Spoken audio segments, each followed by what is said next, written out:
Hello, welcome to Pragyan IS. I am Deepak and I will be doing the next parts of biotechnology, which we are continuing from. In previous class, I told you about DNA, RNA, basics about the DNA and RNA, and now today we are seeing what is genetic engineering. The DNA RNA का जो use होगा, उसमें जो modifications होगी, उसको करने के लिए हम जेनेटिक इंजीनियरिंग यूज़ करेंगे. जो जेनेटिक इंजीनियरिंग को समझने के लिए क्या है, तो this is to alter the this is to alter the chemistry of genetic material. That is DNA and RNA की जो भी केमिस्ट्री है, उसको हम ऑल्टर करके उनकी उनकी स्प्लिटिंग करके उनको एडिट करके जो हम चेंजेस लाएंगे, उस मॉडिफिकेशन हो जाए, ताकि हम जो होस्ट ऑर्गेनिज्म में उनको डालेंगे तो वो हमारे फिनोटाइप फिनोटाइप में तो वो फीचर हमें मिले. वो जो डीएनए और जीन जो है, जो फीचर को रिप्रेजेंट करता है, वो हमें डिजायर्ड फंक्शन को उस ऑर्गेनिज्म में चाहिए, तो उसको इस टेक्निक को कहते हैं हम जेनेटिक इंजीनियरिंग. तो जेनेटिक इंजीनियरिंग, जैसे कि बेसिक एग्जांपल, एक जेली फिश जो होती है वो ग्लो करती है. तो ग्लो करती है, बायोल्यूमिनेसेंट है. बायोल्यूमिनेसेंट अगर मुझे किसी और स्पीसीज को बनाना है, किसी और प्लांट या एनिमल स्पीसीज को बनाना है, तो उसमें मुझे ये वाला जो इसका जो जीन है, जो ग्लोइंग के लिए हेल्प करता है, उस जीन को एक्सट्रैक्ट करना पड़ेगा इस यहाँ से, और इस जीन को उस पर्टिकुलर ऑर्गेनिज्म में इंसर्ट करना पड़ेगा. इस प्रोसेस को जो हम करेंगे, उसका जो टेक्निकलिटी इसमें इन्वॉल्व होगी, वो सब जेनेटिक इंजीनियरिंग से होगी. तो ये एक आपका ओवरव्यू हो गया जेनेटिक इंजीनियरिंग क्या होती है. फिर क्या इसके एडवांटेज क्या होंगे. पहले हम क्या यूज़ करते थे, हाइब्रिडाइजेशन मेथड यूज़ करते थे.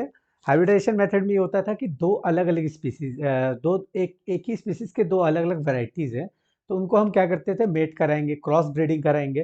क्रॉस ब्रीडिंग के बाद से जैसे हमें कुछ नया वो स्पीसीज मिलेगा, उसमें दोनों के जो डिजायर्ड वो होंगे, फंक्शंस होंगे, या दोनों के डिजायर्ड कैरेक्टरिस्टिक्स होंगे, वो मिल सकते थे.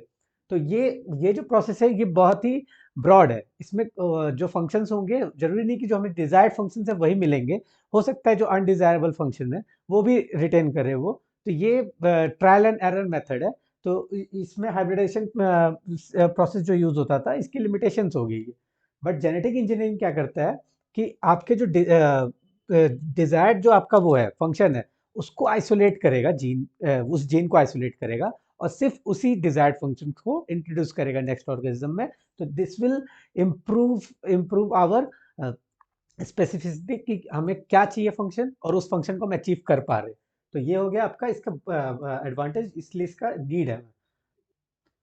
तो इस प्रोसेस को करने के लिए क्या चाहिए, हम हमारी क्या रिक्वायरमेंट होती है जेनेटिक इंजीनियरिंग को हम सक्सेसफुली कर सके. इसके लिए चाहिए कि हमें जो स्टेराइल, वो sterile means free of microbial infection. कोई भी माइक्रोबियल इन्फेक्शन जो हमारा डिजायर्ड वो है ना, स्टेराइल मीडियम का जरूरत है इस प्रोसेस को कंप्लीट करने के लिए. तो कोई भी हमारा जो डिजायर्ड ऑर्गेनिज्म, उसके अलावा कोई और ऑर्गेनिज्म ना ग्रो करे.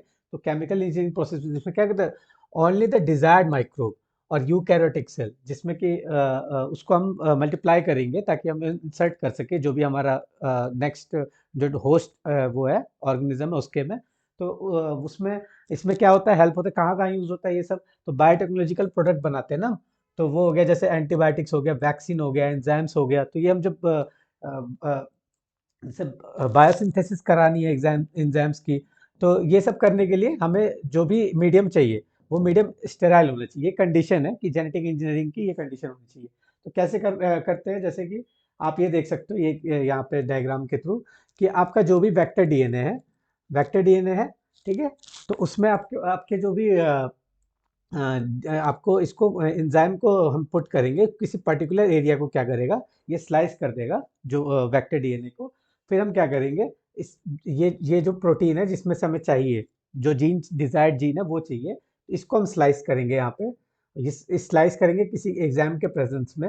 वो जो स्लाइस पार्ट है हमारे जीन का, उसको हम इसमें ऐड कर देंगे. तो ये देखो, ये जो ब्लू पोर्शन है यहाँ पे, वो हमारा, अब ये हमारा जो डिजायर्ड वो था, मिल गया हमें. डिजायर्ड आपको आउटपुट मिल गया है, and this desired output can be used in the host organism. तो ये जो स्पेसिफिक जीन था, ये जीन था, उसकी जो फंक्शनैलिटी होगी, वो इस डीएनए में अब इंक्लूड होगी. तो ये हमारा जेनेटिक इंजीनियरिंग का एक आपको एक लेमन टर्म में वो है एक एक्सप्लेनेशन हो गया कि जेनेटिक इंजीनियरिंग में हम कर क्या रहे हैं। ठीक है, तो इसमें री इसको कहते हैं जो प्रोसेस हमने अभी आपको बताया इसको रिकॉम्बिनेंट डीएनए टेक्नोलॉजी बोलते हैं। तो रिकॉम्बिनेंट डीएनए टेक्नोलॉजी में क्या है, it can be accomplished only if the key tools, that is restriction enzyme, polymerase enzyme, ligase and vector, the host organism, इनके ये रिक्वायर्ड टूल्स है।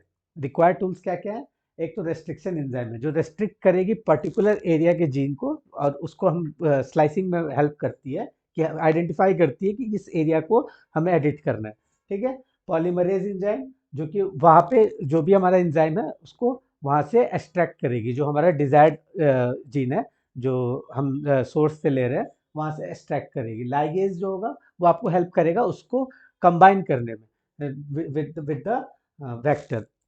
Okay, and the host organism जिसमें वो जो हमने बनाया अपना डीएनए उसको हम उसमें इंट्रोड्यूस करने वाले हैं, वो दैट इज होस्ट ऑर्गेनिज्म। तो ये जो है ये सारे पार्ट है आपके प्रोसेस के, जेनेटिक इंजीनियरिंग प्रोसेस के। ठीक है, तो आप इनको देख सकते हो यहाँ पे।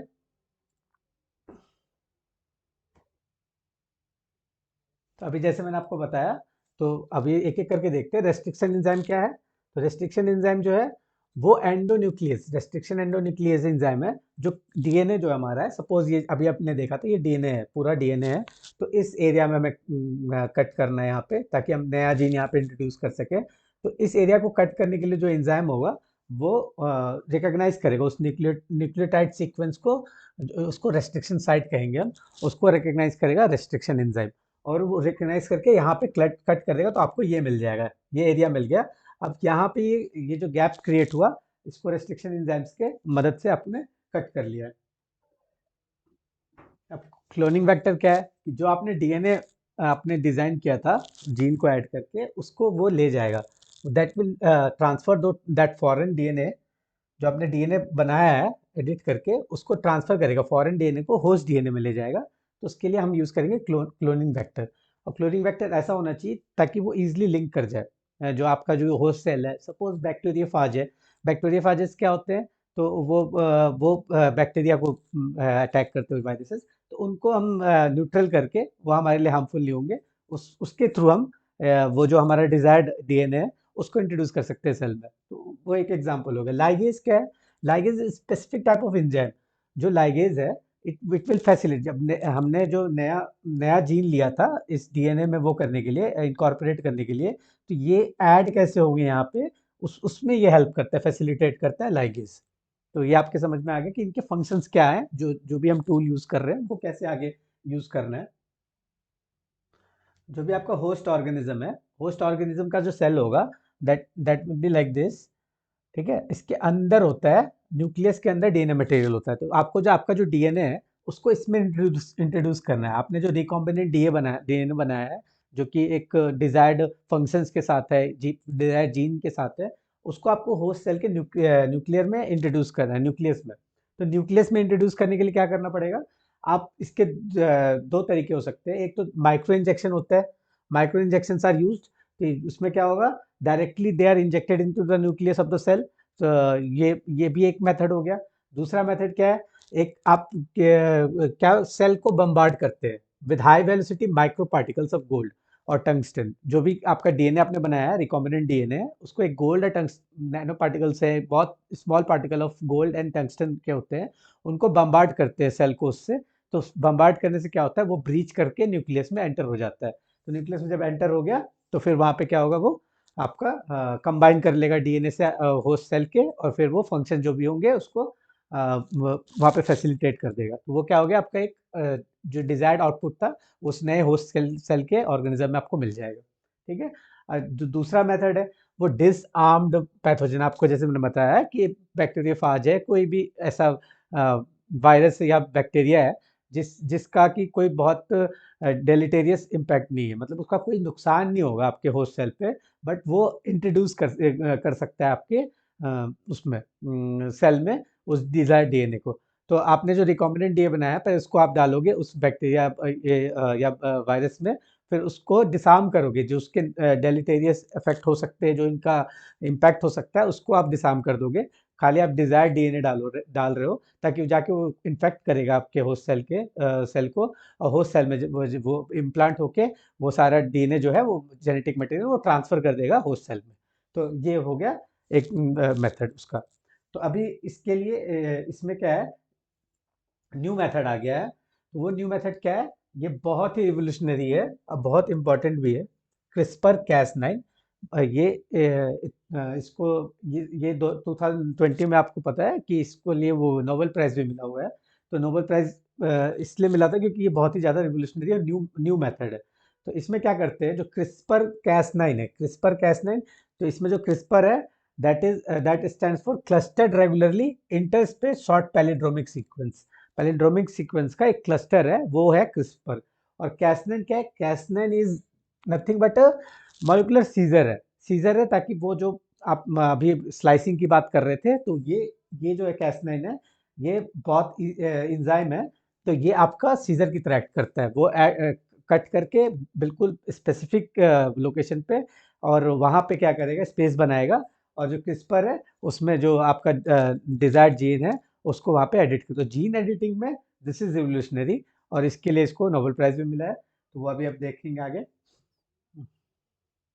हाँ, तो ये आपको नोबेल प्राइज किस में मिला था, इमानुअल इमानुअल को एंड जेनिफर, जो कि यूएस के हैं, इनको मिला है 2020 में। और ये यूपीएससी का पीवाईक्यू में भी आप देखेंगे क्रिस्पर कैस9 पूछा जा चुका है। और ये इम्पोर्टेंट अभी भी है क्योंकि ये इसकी जो जीन एडिटिंग जो टेक्निक है, वो it is being used in various field. वो भी देखने वाले हैं हम आगे, तो उसको देखते हैं।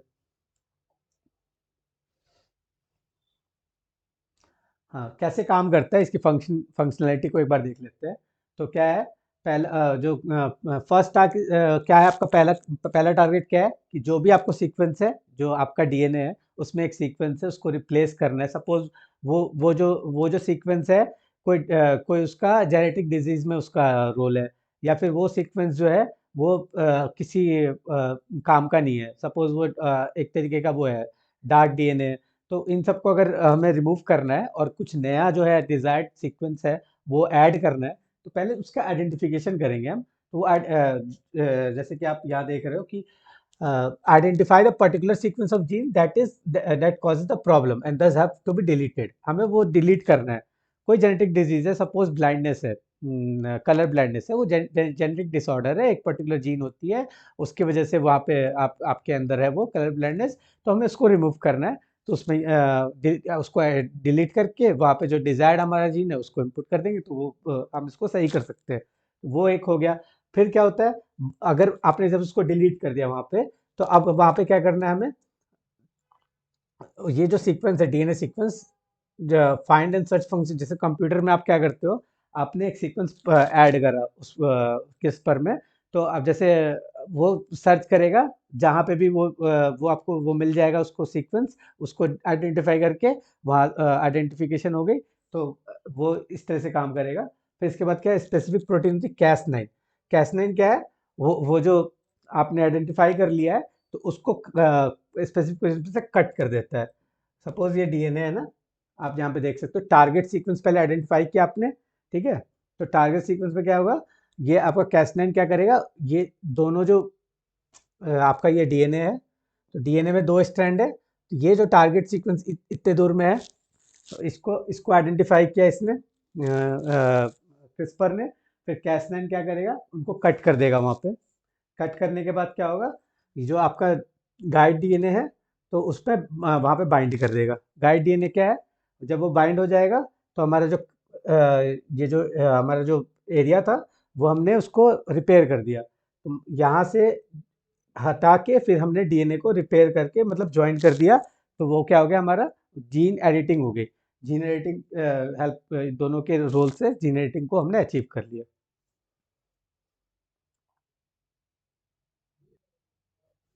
और ये जो क्रिस्पर कैस9 जीन एडिटिंग जो टेक्निक हमने डेवलप कर ली है, तो इसके क्या एप्लीकेशंस हो सकते हैं, हम उनको देखेंगे अभी। तो एप्लीकेशंस इसके ऐसे हो सकते हैं कि लाइफ साइंस के फील्ड में कैसे कैसे अप्लाई कर रहे हैं, हम इसको देखते हैं कि curing the disease, curing genetic disease जो होंगे उनको क्योर कर सकते हैं, जैसे कि एनीमिया है, sickle cell anaemia genetic disorder है। आई डिजीज जैसे कलर ब्लाइंडनेस है, अभी आपको जैसे एग्जांपल दिया था मैंने। फिर और क्या है कि कभी कभी क्या होता है कि जेनेटिक डिसऑर्डर की वजह से ऑटो इम्यूनल डिजीजेस भी होते हैं बहुत सारे, उनको भी हम रिमूव कर सकते हैं इसमें। और इसमें क्या है, स्टंटेड ग्रोथ, स्लो ग्रोथ है, स्पीच डिसऑर्डर है, इनएबिलिटी टू स्टैंड, ये भी जो आपके डिफॉर्मिटीज है बिकॉज ऑफ जेनेटिक डिसऑर्डर, तो उनको भी हम ठीक कर सकते हैं इसके बाद। और सबसे बड़ा तो अभी ये है कि जीएम क्रॉप है, एनिमल है, जो कि हम यूज़ कर रहे हैं ऑलरेडी। तो इसको भी हम इम्प्रूव कर सकते हैं कि अभी एग्जांपल यहाँ पे आप देख सकते हैं कि उन्होंने क्रिस्पर बेस्ड क्या किया है, इंटरवेंशन करके एक टोमेटो की वैरायटी बनाई है, जो कि बहुत ज़्यादा प्रोडक्टिविटी बहुत हाई हो जाती है उसमें। तो मतलब experiments are going on and they are very successful examples of the experiment. और इसमें क्रिस्पर बेस्ड इन्हांसमेंट के लिए इंडिया भी रिसर्च कर रहा है अभी, जैसे कि राइस और बनाने में इंडिया का अभी ग्रोथ करना चाहता है इसमें। क्यों, और क्रिस्पर का तो आप देख सकते हो, मतलब this is very evident, the role are very evident. तो इसलिए इसकी इंपॉर्टेंस अभी बहुत बढ़ जाती है, एग्जाम में भी पूछा जा चुका है, और ये बहुत ही इंपॉर्टेंट टॉपिक बनता है आपके लिए।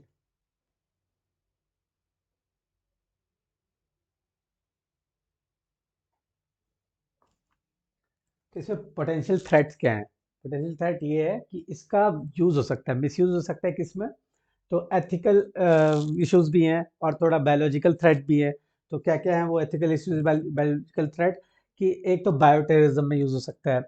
फॉर एग्जांपल कोविड जब आया था तो पीपल वेयर स्केप्टिकल कि this is engineered virus, not an naturally occurring virus. तो उस टाइप के बायोटेररिज्म में इसको यूज किया जा सकता है, कि आपने कोई ऐसा वायरस डिवाइस किया है या फिर ऐसा कोई बैक्टीरिया डिवाइस किया है जिसका कोई क्योर नहीं है और बहुत इजीली स्प्रेडेबल है, तो इसको किसी कंट्री में आप स्प्रेड कर सकते हो, तो वो डेंजर क्रिएट करता है, तो बायोटेररिज्म में इसका यूज हो सकता है। डिजाइनर बेबी की जो वो है ना इशू, वो अराइज हो सकती है।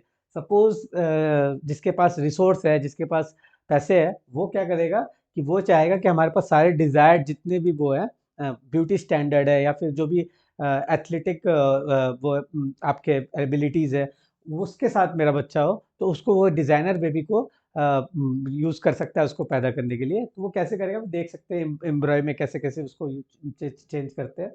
और इसका क्या होता है कि क्या ह्यूमन को ये भी एथिकल इशू है कि ह्यूमन को नेचुरल जो सेल का वो है, प्रोसेस है सेल के मल्टीप्लिकेशन का, उनके हेरिडिटी का, उनको क्या हम छेड़ सकते हैं? मतलब इज दिस अलाउड और एथिकल है ये? क्योंकि ये क्या है, हैव और हैव नॉट्स का जो गैप है उसको और बढ़ा रहा है। तो इसलिए भी यहाँ पे इसके थोड़े इश्यूज है इससे रिलेटेड। जो भी apart from the limitations or the controversy around the use of gene editing, there are many applications of gene editing which are very desirable and favorable for the human being. तो we are seeing that, उसके examples देख लेते हैं क्या है। अभी अभी जैसे कि मेन जो अभी टॉपिक है जो कि बहुत ही करंट है, वो है टी सेल एक्यूट लिम्फोसाइट। ये T cell acute lymphocyte leukaemia जो होती है, टीएल टाइप ऑफ कैंसर है, टी सेल से एसोसिएटेड कैंसर है। तो इनके ट्रीटमेंट के लिए इसको बहुत ही अच्छा माना गया है, क्योंकि जहाँ पे आप पहले कैंसर को जो ट्रीट करते थे केमोथेरेपी से, रेडिएशन थेरेपी से ट्रीट करते थे, तो उसको रिप्लेस कर सकता है ये। क्योंकि कीमोथेरेपी और रेडिएशन थेरेपी की बहुत सारी वो होती है, साइड इफेक्ट्स होती हैं। जैसे आपने देखा है कोई भी कैंसर के थ्रू जाता है, हेयर लॉस होते हैं, लॉन्जिविटी लाइफ की कम हो जाती है, बहुत सारे ऐसे फैक्टर्स जो है उनको अनडिजायरेबल बनाते हैं। उन जो कन्वेंशनल जो आपके प्रिवेंशन है या फिर कन्वेंशनल जो क्योर है, उनको बहुत अनडिजायरेबल बनाते हैं वो सारे फैक्टर्स। तो इसके लिए क्या है कि जो टी सेल थेरेपी है, उसको अभी डिवाइस किया गया है इसको यूज करके। इसका एक एग्जांपल भी बहुत अच्छा आया है सामने, जो कि एक्सपेरिमेंट वो सक्सेसफुल रहा है। एलिसा नाम की एक लड़की थी, टीनेज गर्ल है, तो उसके इलाज में इसको London London based research university में इसको वहाँ पे किया गया है। और ये सक्सेसफुल माना गया अभी तक, क्योंकि 1.5 साल हो चुके हैं आई थिंक इसको। 1.5 साल में अभी अभी वो सक्सेसफुल रहा अभी तक, वो लड़की शी इज़ हेल्दी एंड अभी she is under observations to get the overall view of क्या इसके इफेक्ट हो सकते हैं, क्या नहीं हो सकते आगे। अभी इस पे चल रही रिसर्च। अभी हम क्या थोड़े कंपोनेंट्स देखते हैं कि जो आप कर रहे हो ट्रीटमेंट वो कैसे हो रहा है। टी सेल थेरेपी हो है तो उसमें क्या क्या पार्ट है। तो पहला पार्ट जैसे कि ये बेस एडिटिंग। तो आपने बेस एडिटिंग देखा, तो बेस एडिटिंग क्या चीज़ है। सपोज कोई अरेंजमेंट है जो सीक्वेंस है नाइट्रोजन बेसिस का, जो डीएनए क्लासेस में देखा था, आपको बताया था कि 80 CG जो है अरेंज होते हैं किसी एक प्रॉपर सीक्वेंस में, ताकि वो जीन किसी एक डिजायर्ड फंक्शन को फुलफिल करे। तो वो जो है आपको इन्होंने क्या करा कि अब सपोज वो जो है आपका ये 80 CG है। 80 CG जो है अरेंजमेंट है यहाँ पे 80 CG है, तो उससे एक जो डिजायर्ड फंक्शन होगा वो 80 CG ना होके सपोज वो ACTG है। ACTG है, तो जो आपका डिजायर्ड फंक्शन था वो नहीं कर रहा है, बल्कि वो आपकी सेल को वो बना सकता है आपके बॉडी के लिए वो कैंसरस। वही होता है जैसे कि एलिसिया के केस में क्या होता है, टी सेल जो होते हैं, टी सेल्स क्या करते हैं, आपको आपको इम्यूनिटी प्रोवाइड करते हैं against foreign body. But in case अगर उसमें ये अरेंजमेंट सही नहीं है, तो वो क्या करेगा, वो करेगा वो कैंसरस बन जाएगा, कैंसरस बन जाएगा और आपके खुद के बॉडी के जो सेल्स हैं उनको किल करने लगता है। तो इसको बोलते हैं टी सेल ल्यूकेमिया। इस जो कंडीशन को बोलते हैं टी सेल ल्यूकेमिया। ल्यूकेमिया में क्या होता है, फिर वो कैंसरस टी सेल बन जाते हैं और आपके बॉडी को वो नुकसान पहुंचाते हैं, आपके बॉडी सेल्स को वो डिस्ट्रॉय करते हैं। तो इसको ओवरकम करने के लिए क्या करना है कि आपको आइडेंटिफाई करना है पहले तो कि ये जो मिस अरेंजमेंट हुआ है कहाँ पे। फिर उस मिस अरेंजमेंट को आपको रिमूव करना है। रिमूव करके और अरेंज जो होंगे जीन, उनको वहाँ पे डालना है, जो कि आपका जो होना चाहिए ओरिजिनल आपका अरेंजमेंट होता है, उसको सही करना है। ये आपका बेस एडिट। अभी आपने देखा कि टी सेल के बारे में हम बहुत देख रहे थे, तो एक बार थोड़ा देख लेते हैं क्या अंडरस्टैंड कर लोगे आप कि टी सेल क्या होता है, ताकि जो कॉन्सेप्ट है आपको क्लियर हो पाए कि वो कैंसर में टी सेल का क्या रोल हो रहा है, वो क्यों ऐसे प्रॉब्लम आ रही है। तो टी सेल क्या होता है, टी सेल्स आर, इनको बोलते हैं टी लिम्फोसाइट और थाइमोसाइट। थाइमोसाइट सेल है ये, क्यों होते हैं, ये वाइट ब्लड सेल के पार्ट है। मतलब हमारा जो ब्लड होता है, ब्लड स्टेम सेल जो होता है, वो बनाता है आपको lymphoid stem cell and myeloid stem cell. Myeloid से बनता है आपका रेड ब्लड सेल और प्लेटलेट्स, और साथ में बनता है माइलोब्लास्ट। ये अलग अलग बोन मैरो में ये सारे फंक्शन होते हैं। बोन मैरो में फिर क्या बनता है आपका, ये जो ग्रेनुलोसाइट्स बनते हैं, ग्रेनुलोसाइट्स क्या होते हैं, they they are part of white blood cell. And B lymphocytes बनता है आपका लिम्फोब्लास्ट से। And T lymphocytes and natural killer cell, they are also part of white blood cell. तो जो ब्लड है वो उसमें आपके रेड ब्लड सेल होंगे, प्लेटलेट्स होंगे, वाइट ब्लड सेल होंगे। और वाइट ब्लड सेल्स में ये टाइप है, B lymphocytes, T lymphocytes and natural killer. तो टी लिम्फोसाइट्स क्या हो गया, वाइट ब्लड सेल आपका। तो इसको टी क्यों बोलते हैं, ये थाइमस ग्लैंड जो है उसमें स्टोर होता है ये, वहाँ पे माइग्रेट होके वहाँ रहता है, इसलिए इसको टी लिम्फोसाइट्स बोल रहे हैं आपको। और ये क्या है, इसमें होती, ये सीडी सीडी आप देख रहे हो जगह जगह पे सीडी है। तो ये क्या, तो सेल डेथ, सेल मतलब किल करता है ना जो फॉरेन सेल आते हैं, तो उनको इस सेल डेथ भी बोलते हैं। तो इसके भी टाइप होते हैं बहुत सारे, टी सेल्स के भी सब टाइप्स हैं। तो उसमें जैसे कि CD8+ है, CD4+ है। तो they are killer cell, CD8+ cell, and they are helper cells. तो ये किस में हेल्प करते हैं, आपकी इम्यूनिटी में हेल्प करते हैं, इम्यूनिटी को बूस्ट करने में। तो ये जो है साइटोटॉक्सिक बोलते हैं, जो किलर सेल्स होते हैं टी सेल्स। ये आपको टी सेल्स का वो है एक ब्रीफ हो गया, ताकि आपको ये पता रहे कि टी सेल्स क्या होते हैं। तो इसमें क्या होता है, टी सेल रिसेप्टर कैसे आप वो करते हो, टी सेल को आइडेंटिफाई करते हो। आप थेरेपी कर रहे हो तो आपको आइडेंटिफाई करना है ना कि टी सेल कौन से है। तो T cells are marked by T cell receptor, TCR बोलते हैं उनको। तो ये जो टी सेल है, ये टी सेल होगा जिसमें टी सेल रिसेप्टर्स प्रेजेंट होंगे। तो that that helps in identifying the T cells, ताकि आप उनको जो भी मॉडिफिकेशन करना है, डिलीट करना है, वो आप कर सको उनको आइडेंटिफाई करके। एक और देखते हैं जेनेटिक इंजीनियरिंग का आपका एग्जांपल। तो ये है somatic cell nuclear transfer. Somatic cell nuclear transfer क्या होता है, सोमैटिक सेल्स आर दो सेल्स, आपको पता है कि सेक्स जो सेल होते हैं, जैसे कि आपके वो हो गए ओवम हो गए, स्पर्म हो गए। तो ये हो गए एग, जो फीमेल एग है और स्पर्म है, ये हो गए सेक्स सेल। बाकी जो बचे वो कौन से, सोमैटिक सेल होते हैं। ठीक है, तो सोमैटिक सेल को क्या करते हैं, आप अभी हम मैं बता रहा था डिजाइनर बेबी की बात, या फिर जीन थेरेपी की बात कर रहे थे। सपोज दो पेरेंट्स है, दो पेरेंट्स में अब हमें पता है कि जो इनका चाइल्ड होगा उसमें कोई पर्टिकुलर जेनेटिक डिसऑर्डर आ सकता है बिकॉज ऑफ द पेरेंट्स के जीन में ऐसा ऐसा आपके प्रेजेंट है जीन्स जो कंबाइन होके यहाँ पे जब वो आएंगे तो जेनेटिक डिसऑर्डर कॉज कर सकते हैं चाइल्ड के अंदर, ऑफ स्प्रिंग के अंदर। तो हम अगर इसको आइडेंटिफाई कर चुके हैं पहले, तो प्रेगनेंसी के पहले हम क्या करेंगे, जो भी जो फीमेल होगी उससे हम लेंगे यहाँ पे आपका एग। एग लिया आपने, ठीक है, इसमें न्यूक्लियस है, तो इसमें जो जीन है उसको हम रिमूव कर देंगे, मतलब इसके न्यूक्लियस एग एग का इसके अंदर जो न्यूक्लियस का जो मटेरियल है, जेनेटिक मटेरियल है, उसको हम रिमूव कर देंगे। इस प्रोसेस को जब हम रिमूव करेंगे यहाँ पे, तो एक जो कहीं डोनर सेल होगा, डोनर का जो सोमेटिक सेल होगा, सोमेटिक सेल से क्या ले लेंगे, डीएनए ले लेंगे, वहां से डीएनए ले लेंगे हम, और जो डिजायर्ड होगा हमारा आउटपुट, उसके हिसाब से डीएनए लेंगे। सपोज अगर हमने जीन हेल्दी जीन डालना है, तो वो हेल्दी जीन का डीएनए वहां से लेंगे और उसको इंसर्ट कर देंगे, जो हमने रिप्लेस कर देंगे इस वाले एग में। अब ये जो एग तैयार हुआ हमारा, ओवम ओवम तैयार हो गया इनके इनके फर्टिलाइजेशन से। तो ओवम जो होगा हमारा, इनके मेल और फीमेल के फर्टिलाइजेशन के बाद जो मिलेगा, अब हम इसको क्या करेंगे, अब हम स्टिमुलेट करेंगे कि अब जो डिजायर्ड हमारा डीएनए आ चुका है, तो स्टिमुलेट क्या करेंगे कि उसके मल्टीप्लिकेशन को, वो जो मल्टीप्लाई करेगा ना, मायोटिक डिविजन होंगे उसमें मल्टीपल, और मायोटिक डिवीजन के बाद से उसमें बनता है ब्लास्टोसिस्ट। ब्लास्टोसिस्ट क्या होता है, अर्ली स्टेज ऑफ एम्ब्रॉय होता है, जिसमें कि क्या होगा, अराउंड 100 ऑफ सेल्स जब बन जाएंगे, तो फिर क्या करेंगे, इस ब्लास्टोसिस्ट को हम, जो फीमेल होगी उसके हम अंदर डाल देंगे, ताकि वो एक वो प्रेगनेंसी हो जाएगी, फिर प्रेग्नेंट वुमेन जो होगी वो अब ग्रो करेगा बेबी, जो बेबी अब ग्रो कर रहा है उसके दो द सेल्स जो फादर और मदर हैं, उनके जो सेल्स हैं उससे बना है, बट उसका जेनेटिक मटेरियल जो है वो क्या है, आपके जो सोमैटिक सेल था, सोमैटिक सेल जिससे लिया था हमने डोनर से, उसके जो जेनेटिक मटेरियल है उससे आइडेंटिकल होगा।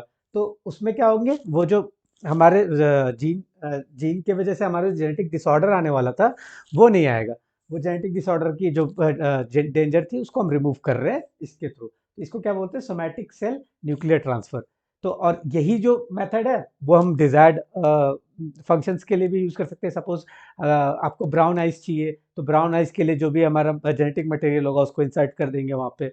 और सपोज टॉल चाहिए, तो जो टॉल होगा उसका लेके हम डाल देंगे उसमें। तो ये बहुत सारे तरीके से यूज हो सकता है, बट जीन थेरेपी में इसका जो यूज है वो अभी इसको बोलते हैं, इस क्लोनिंग को हमने नाम भी दिया है थेरेपेटिक, क्योंकि जीन थेरेपी में यूज कर रहे हैं, इसलिए थेरेपेटिक क्लोनिंग है।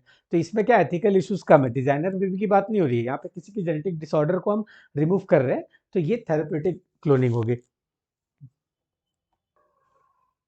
दो अब थेरेपेटिक क्लोनिंग है या फिर डिजाइनर बेबी है, ये सब कुछ है। इंडिया में अभी इनको कोई भी अलाउ नहीं किया गया है, इनके यूज को अलाउ नहीं किया है अभी इंडिया में, इस पर रिस्ट्रिक्शन है। बाहर में तो चाइना ने क्लेम किया है कि उन्होंने बनाया है ऐसा थेरेपेट डिजाइनर बेबी भी प्रोड्यूस किया उन्होंने, बट इंडिया में अभी तक कोई ऐसा एक्सपेरिमेंट नहीं हुआ है, और ना ना कोई ऐसा कोई आउटपुट है जो कि इन ऑन इन आउट है।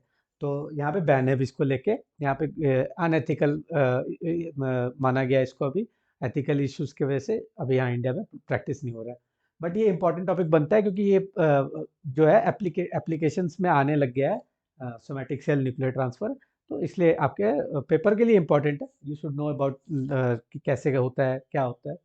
फिर हम देखते हैं आगे कि, तो आज हमने क्या क्या देख लिया आपका, तो आज हमने देखा है कि